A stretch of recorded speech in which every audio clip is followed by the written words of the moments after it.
Axmed Maxamed Islaam Axmed Madoobe ayaa iska diiday in shacabka Jubbaland ay iska dulqaadaan cadawga Al-Shabaab isagoo isla markaana ka cabsi qaba in shacabkaasi qoriga asaga ay ku soo foorariyaan. Axmed Madoobe oo ah ninka labaad ee ugu xilka dheer Soomaaliya ayaa Jubbaland ku jooga qoriga caaradii. Axmed Madoobe ayaa u arka in Kismaayo ay tahay qasriga asaga ugu gaarka ah tan iyo markii uu kala wareegay Al-Shabaab asagoo taageero ka helaya dowladda Kenya. Madoobe ayaa aqoon-yahanada ka soo jeeda Jubbaland ka dhigay mid uu ka musaafiriyo Kismaayo iyo mid uu dilo. Jubbaland oo ah maamuladii ugu horeeyay oo la dhiso markii dalka uu qaatay federalismka 9 sano kadib ma jirto wax uu ku soo kordhiyay haddii ahaan lahayd wadooyin, isbitaallo ama hay'adaha sharciga marka laga reebo qasriga uu degan yahay. Siyaasadda Madoobe ayaa ku dhisan dan qaas asaga u ah iyo mid uu ku raaligelinayo dowladda Kenya taasoo ku hayso xukunka maadaama shacabka Jubbaland iyo siyaasiyiintooda ay ku qanacsaneen xukunka Madoobe. Siyaasiyiintaasi waxaa ka mid ahaa Farataag iyo Janan oo ahaa siyaasiyiin aad u taageeray doorasho ku sheegay lagu doortay Axmed Madoobe sanadkii 2019. Hadalka siyaasiyiintaasi waxaa sii xoojiyay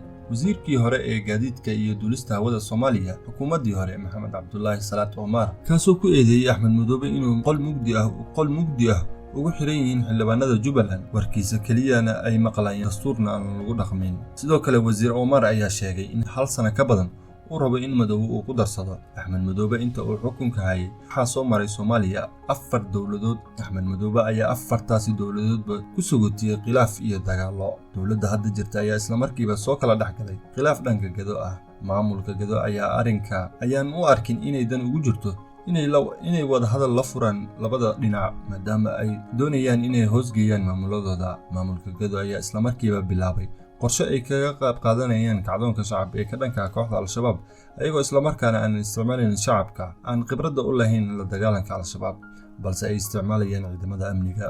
Hogaamiyaasha Gedo ayaa qorshahoodu yahay in ciidanka ammaanka ay hogaamiyaan dagaalka ayagoo isla markaana ka helaya taageero shacabka Gedo dhanka saanada iyo sheegidda goobaha Al-Shabaabka ay ku sugan yihiin. Dowladda federaalka Soomaaliya ayaa iyadana qorshahoodu yahay inay la wareegaan magaala madaxda Jubbaland.